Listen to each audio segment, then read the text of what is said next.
செல்வத்துக்கும் பிரியாவுக்கும் கல்யாணமாகி 6 வருடங்களாகின்றன. அவர்கள் ஒரு சந்தோஷமான தம்பதி. ஆனால் செல்வத்துக்கு ஒரு யோசனை வந்தது. நான் பிரியாவுக்கு கொஞ்சம் ஆபாச வீடியோ காட்டினால் அது நமக்குள் ஒரு புதிய உற்சாகத்தை கொண்டு வரும். அவள் உற்சாகமடைவாள். நம்ம உறவில் ஒரு புதிய பொறி பிறக்கும் என்று நினைத்தான். அவன் ஒரு நாள் இரவு பிரியாவிடம் சொன்னான், பிரியா, நான் உனக்கு ஒரு வீடியோ காட்டப் போகிறேன். அது நமக்கு நல்லா இருக்கும் என்றான். பிரியா தயங்கினாள். ஆனால் செல்வத்தின் வற்புறுத்தலுக்கு இணங்கி அதை பார்த்தாள். முதலில் அது அவளுக்கு வித்தியாசமாக இருந்தது. ஆனால் நாட்கள் செல்ல செல்ல செல்வம் அடிக்கடி அவளுக்கு ஆபாச வீடியோக்களை காட்ட ஆரம்பித்தான்.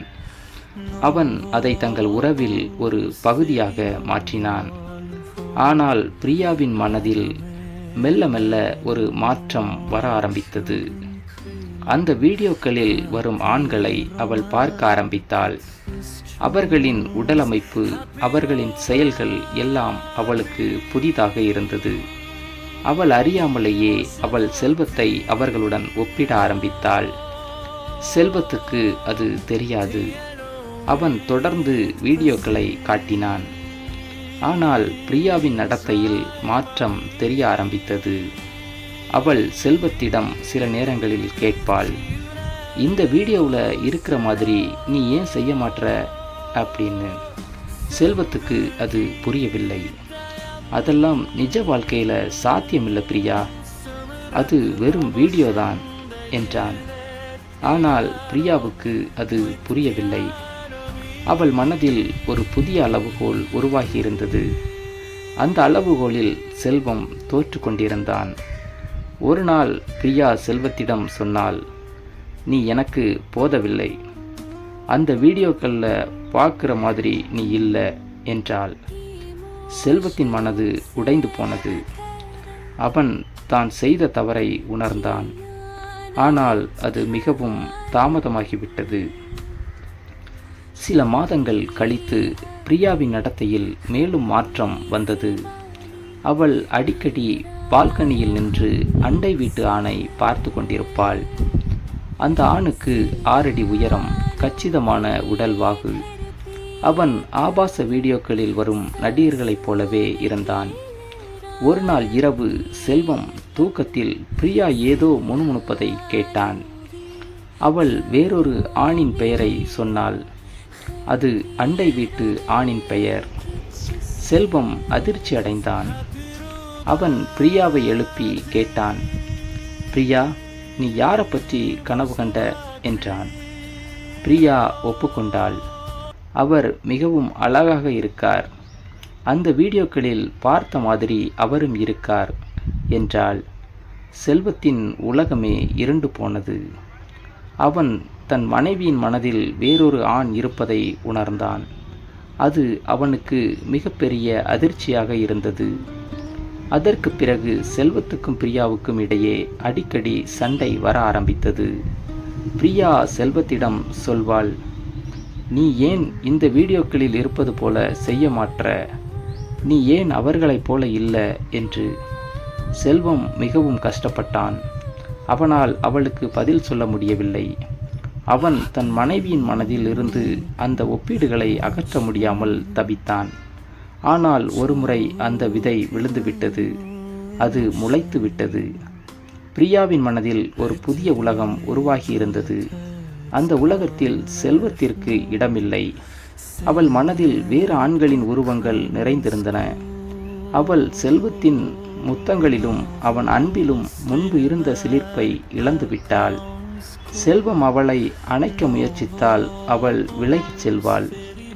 அவன் அவளிடம் பேச முயற்சித்தால் அவள் அலட்சியமாக இருப்பாள். அவர்களுக்குள் இருந்த அன்பு மெல்ல மெல்ல மங்கத் தொடங்கியது. பிரியாவின் சுயமதிப்பு குறைய ஆரம்பித்தது. அவள் தன்னை ஒரு குறைபாடுடைய பெண்ணாக உணர்ந்தாள். அவள் மன அழுத்தத்திற்கு ஆளானாள். செல்வத்தின் பாலியல் செயல்பாடு குறித்த பதற்றம் அதிகரித்தது. அவன் தன்னால் பிரியாவை மகிழ்விக்க முடியவில்லையே என்று குற்ற உணர்ச்சியில் இருந்தான். அவர்களுக்குள் வாக்குவாதங்கள் அதிகரித்தன. சின்ன சின்ன விஷயங்களுக்கெல்லாம் சண்டை. இறுதியில் அவர்கள் உணர்வு ரீதியாக ஒருவரை ஒருவர் விட்டு விலக ஆரம்பித்தார்கள். செல்வத்தின் நண்பன் சதீஷ் அவனிடம் சொன்னான், செல்வம், நீ ஒரு பெரிய தப்பு செய்துட்ட. ஆபாச வீடியோக்களை ஒருபோதும் மனைவிக்கு காட்டக்கூடாது. அது உங்கள் மனைவியின் மனதில் ஒரு புதிய அளவுகோலை நிறுவுகிறது. அந்த அளவுகோலை நிஜ வாழ்க்கையில் எட்டி பிடிப்பது சாத்தியமே இல்லை என்றான். செல்வம் அழுதான். நான் இப்போ என்ன செய்யலாம்? நான் என் மனைவியை இழந்துட்டேன் என்றான். நீ உடனடியாக அதை நிறுத்திவிட்டு உன் மனைவியிடம் வெளிப்படையாக பேசு. உன் தவறை ஒப்புக்கொள். அவளை மீண்டும் வெல்ல முயற்சி செய் என்றான் சதீஷ். செல்வம் பிரியாவிடம் சென்று அவன் காலில் விழுந்தான். பிரியா, நான் ஒரு பெரிய தவறு செய்துட்டேன். நான் உனக்கு அந்த வீடியோக்களை காட்டியது தப்பு. அது நமக்குள் இந்த இடைவெளியை உருவாக்கியது. என்னை மன்னிச்சுக்கோ என்றான். பிரியா அழுதாள். நானும் தப்பு செய்துட்டேன். நான் உன்னை மற்றவர்களோடு ஒப்பிட்டேன். நான் உன்னை புரிஞ்சுக்காம இழந்துட்டேன் என்றாள். இருவரும் ஒருவரையொருவர் அணைத்து கொண்டார்கள். அவர்கள் ஆபாச வீடியோக்களை பார்ப்பதை முற்றிலுமாக நிறுத்தினார்கள்.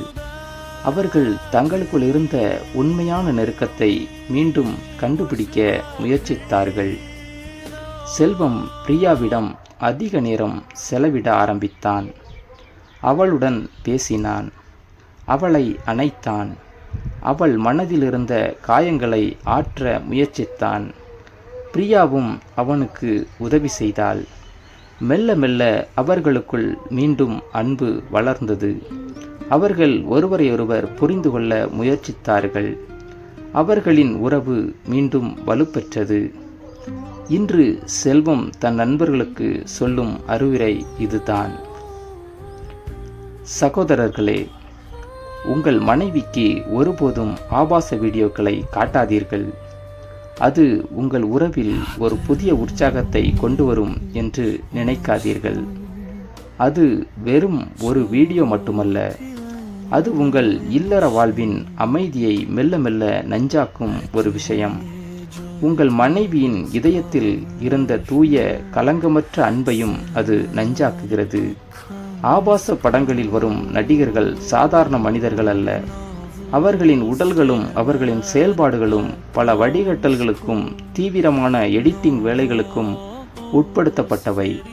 15 நிமிடம் ஓடும் ஒரு வீடியோவை தயாரிக்க குறைந்தது 15 மணி நேரம் ஆகும். இதில் பெரும்பாலும் செயல்திறனை அதிகரிக்கும் மருந்துகள் மற்றும் பிற செயற்கை உதவிகள் பயன்படுத்தப்படுகின்றன. இதை நிஜ வாழ்க்கையில் உங்களால் செய்ய முடியாது. உங்கள் மனைவி மீது உங்கள் அன்பையும் உடல் ரீதியான பாசத்தையும் உங்கள் நேரத்தையும் உங்களுக்கு உரித்தான தனித்துவமான காதல் உணர்வுகளையும் தாராளமாக பொழிந்திடுங்கள். உண்மையான இன்பம் ஆபாச படங்களில் கிடைப்பதில்லை. மாறாக இருவர்களுக்குமிடையே பகிரப்படும் உண்மையான கலப்படமற்ற நெருக்கத்தில் மட்டுமே அது கிடைக்கிறது. உங்கள் திருமண உறவுக்குள் நீங்கள் இதுவரை ஆபாச படங்களை அறிமுகப்படுத்தாதிருந்தால் இனியும் ஒருபோதும் அதை செய்யாதீர்கள். ஒருவேளை நீங்கள் அதை அறிமுகப்படுத்தி இருந்தால் உடனடியாக அதை நிறுத்திவிட்டு உங்கள் மனைவியுடன் வெளிப்படையான நேர்மையான ஒரு உரையாடலை மேற்கொள்ளுங்கள். உங்கள் குடும்ப வாழ்க்கையின் அழகை போற்றி பாதுகாத்திடுங்கள். ஆபாச படங்களுக்காக அல்ல, மாறாக உங்களுக்கு உரித்தான தூய உண்மையான காதலுக்காகவே அதை செய்யுங்கள். இன்று செல்வமும் பிரியாவும் மிகவும் சந்தோஷமாக இருக்கிறார்கள். அவர்கள் தங்கள் தவறுகளிலிருந்து கற்றுக்கொண்டார்கள். அவர்கள் உறவு மீண்டும் பூத்து குலுங்குகிறது. இந்த பதிவு உங்களுக்கு பிடிச்சிருந்தா கமெண்ட்ல சொல்லுங்க.